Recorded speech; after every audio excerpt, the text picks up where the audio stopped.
வாசலில் தலைத்து நிற்கும் வாழை மரங்கள், சந்தனம் சர்க்கரையோடு வரவேற்று பன்னீர் தெளிக்கும் பட்டுப்புடவைகள், அச்சதை போட்டு ஆசிர்வதிக்கும் கூட்டம், கெட்டிமேளம், நாதஸ்வரம், வயிற்றை நிறைக்கும் சாப்பாடு, இப்படிதான் திருமணங்கள் நடப்பதை பார்த்திருக்கிறோம்.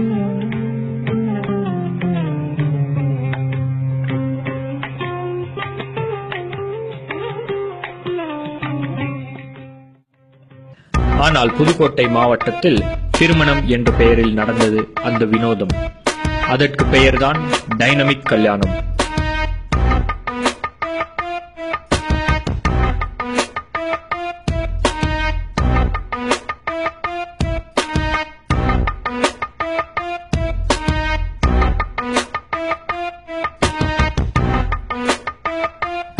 டைனமிக் என்றால் என்ன, டைனமிக் திருமணங்கள் எப்படி நடக்கும் என்ற பல்வேறு கேள்விகளுடன் அமர்ந்திருந்தனர் கூடியிருந்தவர்கள்.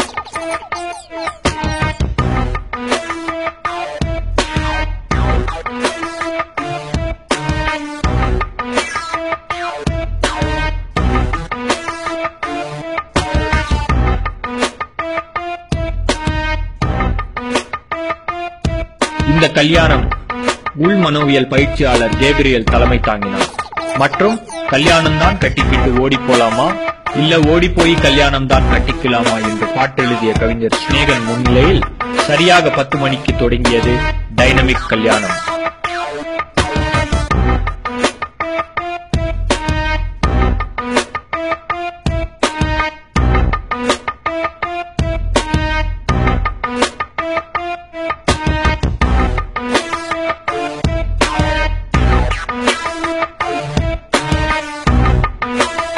டைனமிக் என்றால் என்ன, டைனமிக் திருமணங்கள் என்றால் என்ன, இதற்குரிய விளக்கங்களையும் கேப்ரியல் மற்றும் ஸ்நேகன் கொடுத்தனர்.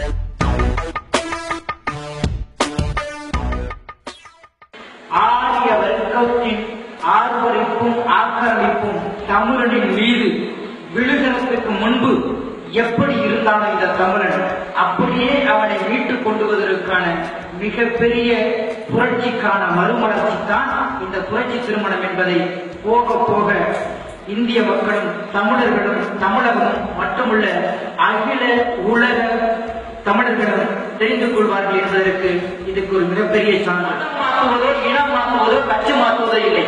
காரணம், இன்னும் 10 வருஷத்துல சமுதாய புரட்சி மட்டுமில்லாமல் அரசியல் புரட்சியை ஏற்படுத்த போவது டைனமிக் தான். விழிப்புணர்வு என்பதை எப்படி மனித நேயத்துக்கும் மனித தன்மைக்கும் உகந்ததாகும் நீங்களே சிந்தித்து பாருங்கள். சிந்திக்க வேண்டிய காலமே சிந்திக்கணும் சிந்திக்கணும் சிந்திக்கணும் சிந்திக்கணும். ஒரு பெண்ணோட உணர்வை உணர்ந்து கொண்டவர், ஒவ்வொரு மனிதனுடைய உணர்வை உணர்ந்து கொண்டவர். பிறகு புரட்சி திருமணம். தாலி கட்டாமல் விதவை பெண்கள் மாலை எடுத்துக் கொடுத்து திருமணம் இனிதே முடிந்தது.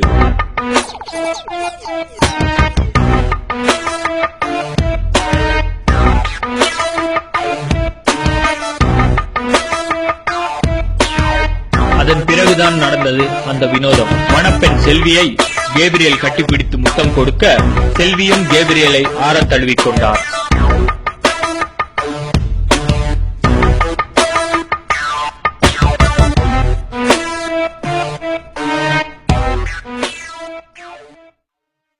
இதற்கு பிறகு நடந்தவற்றை நீங்களே பாருங்கள்.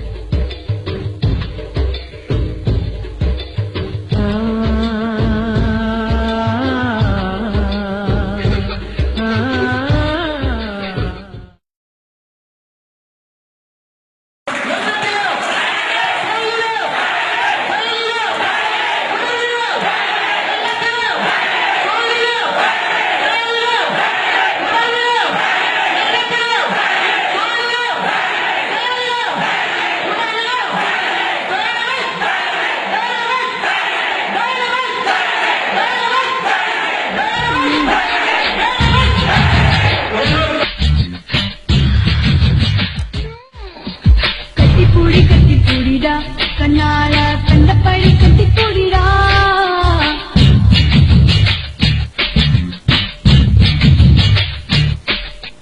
கட்டில் வரி போட போறீடா, வரியை கட்டி வச்சு கட்டி போடிடா. கட்டில் வரி முத்தம் தானடா. யார் யார் யாரை வேண்டுமானாலும் கட்டிப்பிடித்து முத்தம் கொடுக்கலாம் என்பதால் கட்டிப்பிடிப்பதற்கு மக்கள் கியூவில் நின்றனர். கண்ணால கண்டபடி கட்டி கொடிடா. எந்த இடத்தில் சுகம் மிக அதிகம் கண்டுபிடிப்பேன்.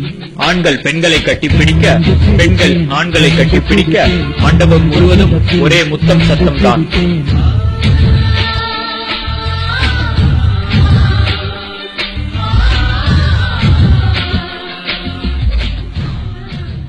இதுவரை தமிழ்நாட்டில் மொத்தம் 3 டைனமிக் திருமணங்கள் நடந்துள்ளது என்றும் இந்த வருட இறுதிக்குள் 20 திருமணங்கள் நடத்த திட்டமிட்டுள்ளோம் என்கிறார்கள் டைனமிக் குழுவினர்.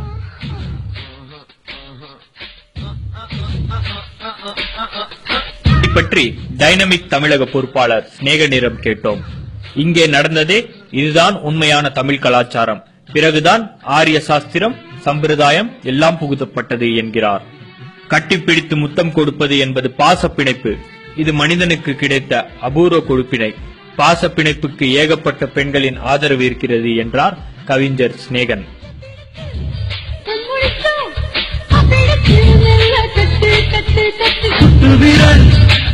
எது கலாச்சாரம் என்பது தமிழகத்தில் விவாத பொருளாக மாறியிருக்கும் சூழலில் தற்போது புதுக்கோட்டையிலிருந்து கிளம்பியிருக்கும் டைனமிக் கலாச்சாரம் மக்கள் மத்தியில் பெரும் சர்ச்சையை ஏற்படுத்தியுள்ளது.